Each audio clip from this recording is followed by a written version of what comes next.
dears, and welcome back to my corner of the internet. I'm Shannon, and today I've got another book talk video to share with you guys, and today we are talking about Elevation, the latest release from Stephen King. I've been looking forward to this book for months. I pre-ordered it long ago, and it arrived on the day it came out, which was October 30th, 2018, in case you're watching this in the future. I sat down and I read this in about 2 hours. It's a very quick read because, as you can see, it's quite a slim volume. It's even shorter than a normal book, and yeah, quite thin, especially as far as Stephen King is concerned. Some of his books can reach like 1,100 pages. So this is, this is basically a pamphlet for him. But I quite enjoyed it. Now, before we get too much into the book, for anyone who hears the name Stephen King and thinks this is going to be a scary book, you don't have to worry about this. This is not a scary story at all. It's a little strange, but it's not scary. So often people just associate him with horror when really he's written some amazing books that would just fall under general fiction, like The Shawshank Redemption, The Green Mile, Hearts in Atlantis, Stand By Me. It's not just things like The Shining or Pet Sematary. And also, before we get into it, can we just take a second to admire how absolutely stunning that cover is? So beautiful. Beautiful. I love beautiful book covers, as we all do, I'm sure. One of the things I love about Stephen King is that no matter how dark or scary or disturbing a book may be, at the center of the story, there's always a lot of heart and a lot of humanity. And this book, I think, is a showcase of the best of that aspect of his writing. So let's get into the story. Elevation begins, we meet a man named Scott. And as we meet him, he is knocking on the front door of a retired doctor. This doctor was a friend of his. They weren't close friends, but casual friends. They played tennis together, and he's in a bit of a panic, and he's knocking on this doctor's door. So the doctor answers, and he's kind of like, yeah, can I help you? And Scott says, listen, I've got a bit of a medical problem, and I need to talk to you about it. But you can't tell anybody. And the doctor's kind of like, maybe that's something better to bring up with your actual doctor, because, I'm retired. I can't, I could give you some advice, but I can't really prescribe or really help you in any way. And Scott says, no, I just need to talk to someone about this. So the doctor says, you know what? Okay, come on in. So Scott goes in and he says to the doctor that, despite any effort, he's been losing a lot of weight. And the doctor kind of looks at him and is thinking to himself, like, you don't look like you've lost a lot of weight. So he says to the doctor, guess how much I weigh? And the doctor says, he's kind of like, I don't know, Scott. And Scott's kind of like, come on, doc, you've weighed thousands of patients over your career. Just take a guess. So the doctor says, okay, 240. And Scott's like, yeah, that's pretty much exactly what I weigh. This body weighed. He said, but since then I've lost nearly 40 pounds. And the doctor's kind of like, he's like, no. He's like, you didn't used to be 280. He's like, there's no way. You never looked like you were 280. And Scott says, I know, I don't look like I'm losing weight, but according to my scales, I am. And the scale is now reading just over 200 pounds. And the doctor's like, well, clearly your scale's broken, Scott. So then Scott says, well, you weigh me on your scales. So the doctor takes him in to his, kind of home office. And he's got one of those scales that you see in the doctor's office, the big metal ones with the bar and the two little things, and you push it over until it balances out. Which I'm sure is exactly the technical term for it. Anyway, so Scott gets on there, and sure enough, he weighs just over 200 pounds. And Scott says, that's not the weirdest thing, Doc. And the doctor says, okay, what is? So Scott goes over to where he's put his coat when he arrived, and he puts his coat back on, and the doctor can hear a jingling in Scott's pockets, and Scott says, oh, that's a bunch of quarters. I think he says like $50 worth of quarters or something. And he steps on the scale again, and it's coming in at the exact same amount, just over 200 pounds. And so the doctor says that's impossible. And Scott says, I know that's impossible. That's why I'm here to talk to you. And so Scott kind of explains to him that he had Googled all the symptoms to kind of see what it could be. And, you know, different things came up, diabetes, cancer, but none of it really fit him because of the whole clothes thing. It didn't matter what he was holding or what he was wearing, or if he was naked, he always weighed the same. And he was steadily losing weight. The scale was going down, down, down every day. But his body didn't look any different. And the doctor's kind of like, yeah, I've never seen or heard or even read about in journals anything about this.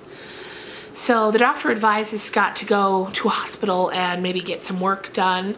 And Scott says, I did that. I went to my regular doctor. He ran tests. And he said, you know, my cholesterol was a little high, but everything else came back totally normal. The doctor says, we'll go to a bigger, more intense hospital, and they can run more comprehensive tests. But Scott's like, no, I don't want to do that. He's like, I have this really bad feeling that if I go into the hospital, it's going to be so weird and so unexplainable that I'm going to be there forever. Doctors are going to be poking and prying at me for who knows how long, and I'm not interested in that. So the doctor drops it for a bit, though. You know, he wishes Scott would go. Eventually, Scott goes home. They part ways. The doctor's kind of like, keep me updated. Let me know what goes on. And Scott says he will. And then Scott goes home, and we get introduced to kind of the second plot that's running through this story. And he's working. We find out that he's landed this big job where he's designing websites for this huge company. And it's like an opportunity unlike any others. And he's so proud of himself for having landed this job. So he's working on it. He takes a break. He goes to the window and he sees two of his neighbors, a lesbian married couple, running down the road, and they've got their two dogs with them, two beautiful boxer dogs. And Scott's like, no, he said, not again. Because these two dogs, when they're running, they always relieve themselves on his lawn. And their owners are so busy running that they don't notice it. And so a few months back, Scott had went to confront them. He knocked on their door, and one of them answered, and he was like, hi. Not to be a pain, but your dog keeps relieving himself on my lawn, and could you just like check on your way back? You know, you run one way. When you're running back home, could you just check, and if they did, just pick it up. It's no big deal. Like he wasn't aggressive about it, but he didn't want it to keep happening, you know, as you wouldn't. But she's real defensive about it right off the get-go. And she's like, listen, I'm sure some dog is relieving itself, but it's not ours. Ours are very well trained. And he's like, yeah, I'm sure they are very well trained, but like they still use the bathroom when they're outside, and it's been happening on my lawn. So she's like, she's not even hearing it. But this day, he's standing there and he decides he's going to get his camera. And if the dog does it, he's going to take a picture. And then he can bring it up to her and once and for all get some closure on this. And sure enough, the dog does. He takes some pictures. He waits a while, or the next day or something, and then he goes up to their house. She answers the door, and he shows her. And she's like, Kate, you win. We won't run that way anymore. And he's like, no, that's not what I mean. Run your dogs wherever you want. Just pick up after them. And she's still giving him a ton of attitude, and she's kind of like, you know, I know what you people are all like, blah, blah, blah.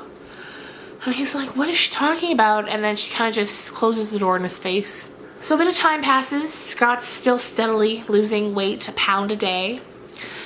And then one day, a knock on the door comes, and he opens it, and it's the other woman from the lesbian couple, the one that he hadn't been talking to. And she's very quiet and shy, and she's kind of standing there, and he can see that, like, she wants to say something, but she's very shy. So eventually she says, hi, I want to apologize for my wife. We've been running somewhere else, and we won't be bothering you again. And he's like, no, you were never bothering me. I just wanted you to clean up after your dog. And she says, I know,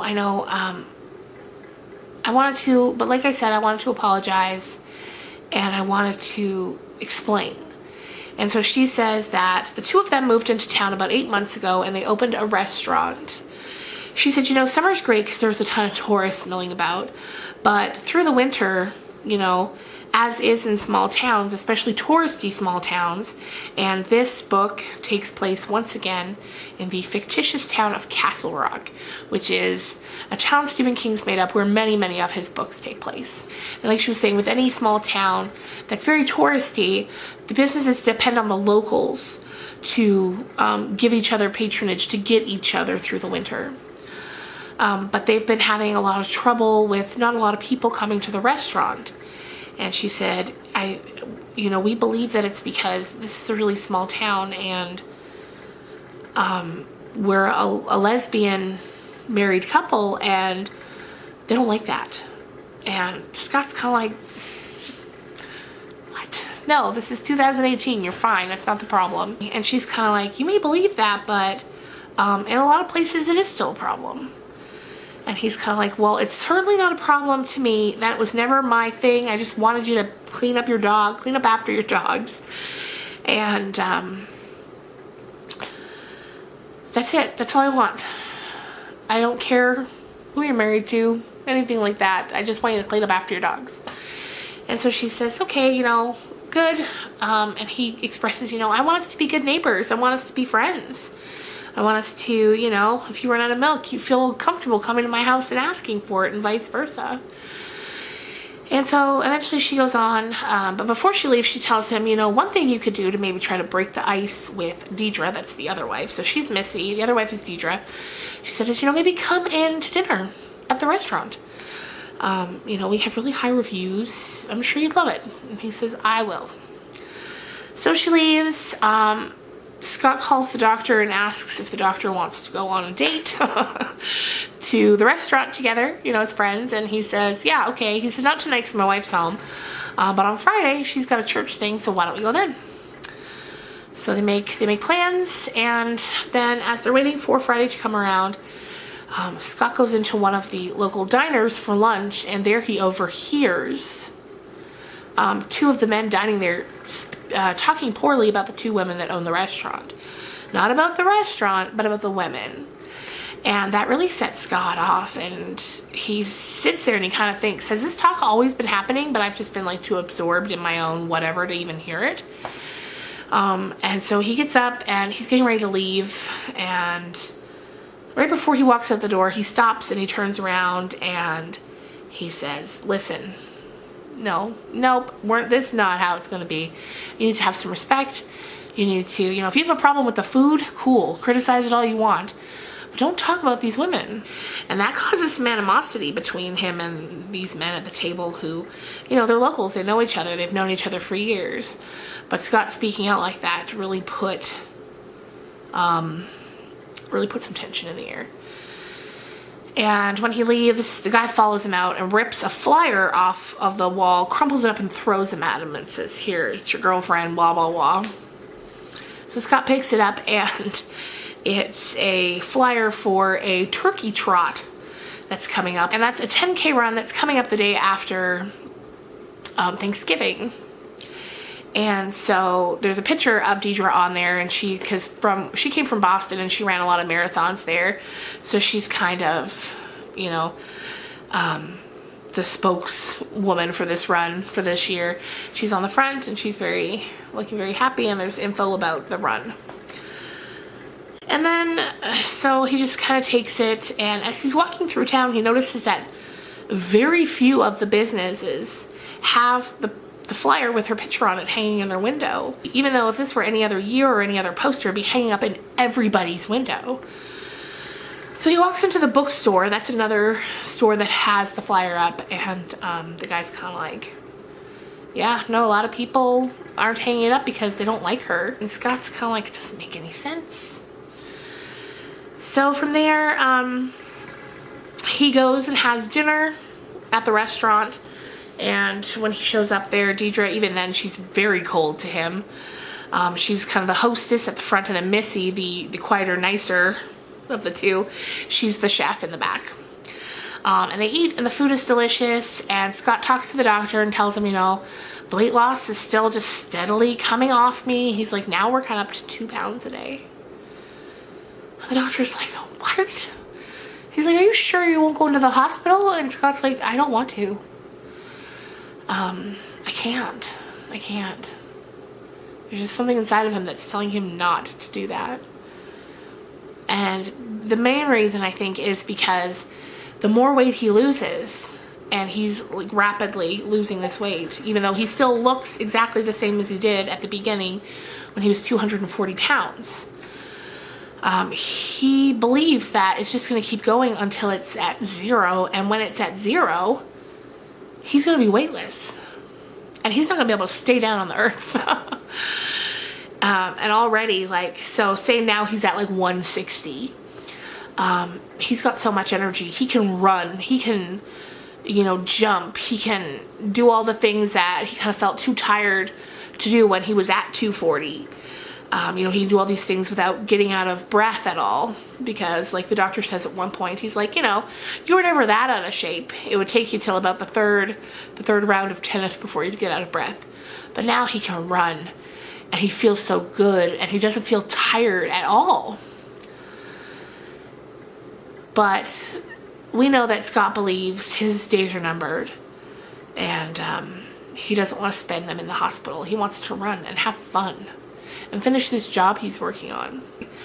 So eventually Scott decides that he's going to run in the turkey trot, and he's got a feeling he could win, because everyone in town kind of knows that Deidre's going to win. She's the one with the experience.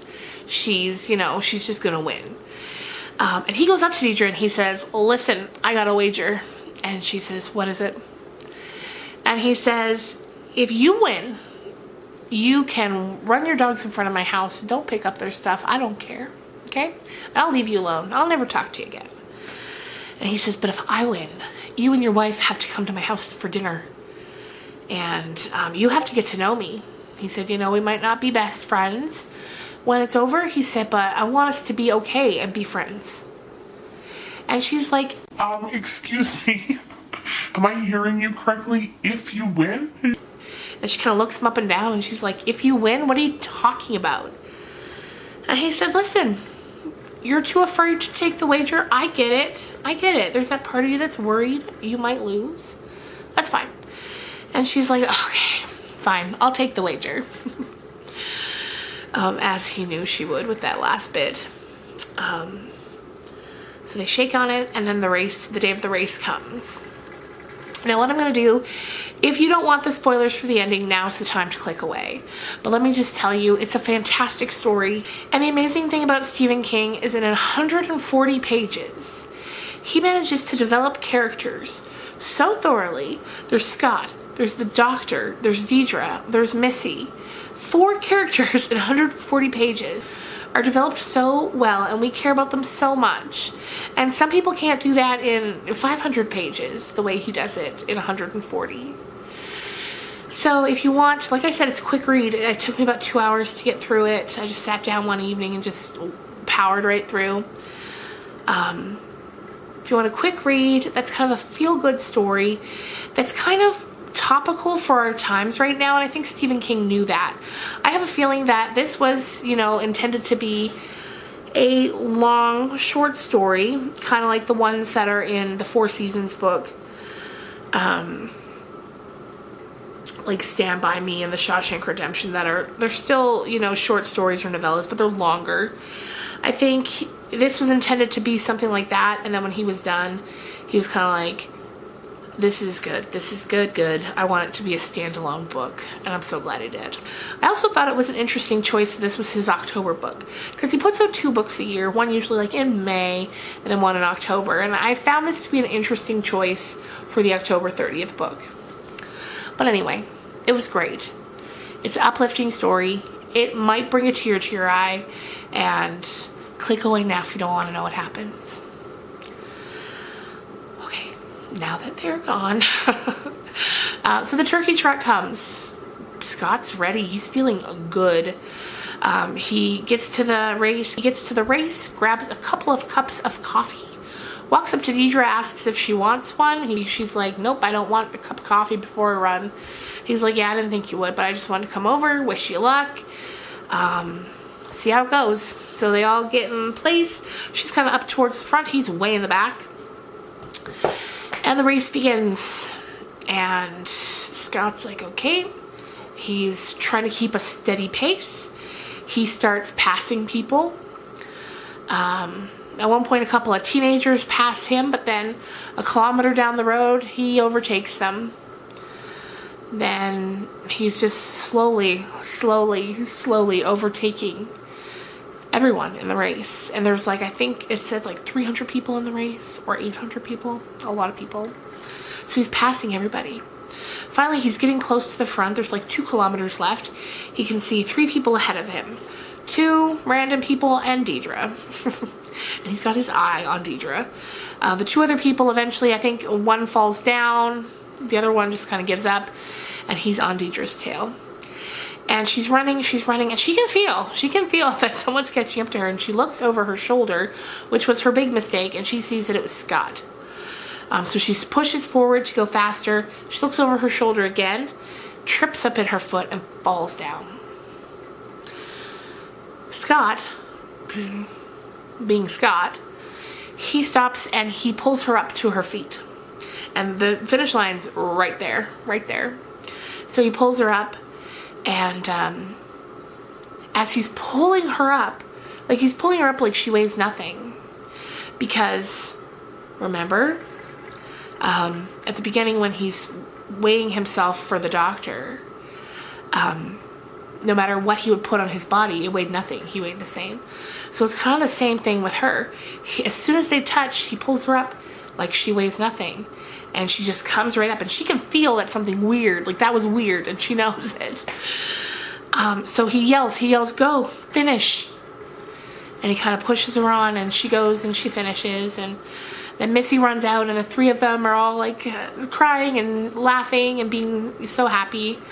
And that picture of the 3 of them ends up in the newspaper the next day. And later the next day, Deidre calls him, and she says, okay, when should we come for dinner? And he says, no, that wasn't it. You won, so I won't bother you anymore. And she says, I'll take the win for sure, but we both know it wasn't as simple as that. Like, we both know. And he's kind of like, okay, well, what do you want to do? So they make a date for Deidre and Missy to come to dinner. He also lets her know, I'm going to invite the doctor and his wife. And she's like, okay, great. And then they get together and they have a great time. And they kind of make a ritual of it. Like every week or every couple weeks they get together and they have a dinner. And they develop a really strong friendship. And because of the friendship that she develops with Scott and with the doctor and his wife, and because of the relationships they build with Scott and with the doctor and his wife, the people in town start to have more of an open mind towards the 2 of them.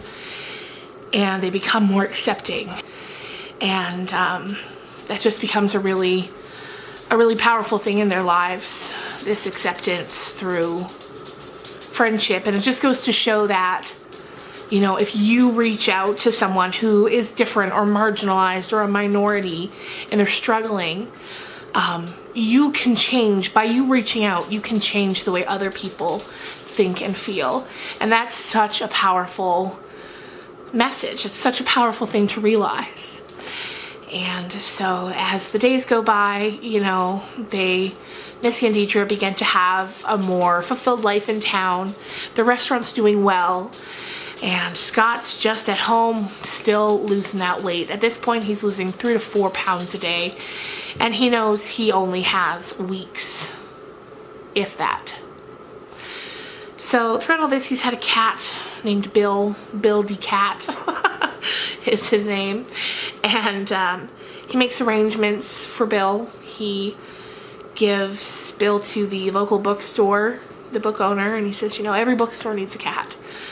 And the guy who owns the bookstore promises he'll take good care of him. And then Scott asks Deidre if on the night that Scott knows will be his final night, could she please come to his home and help him? At this point, he's ordered a wheelchair and a weighted vest because he's like 20 pounds now, though he still looks the same and he has a hard time keeping himself on the ground.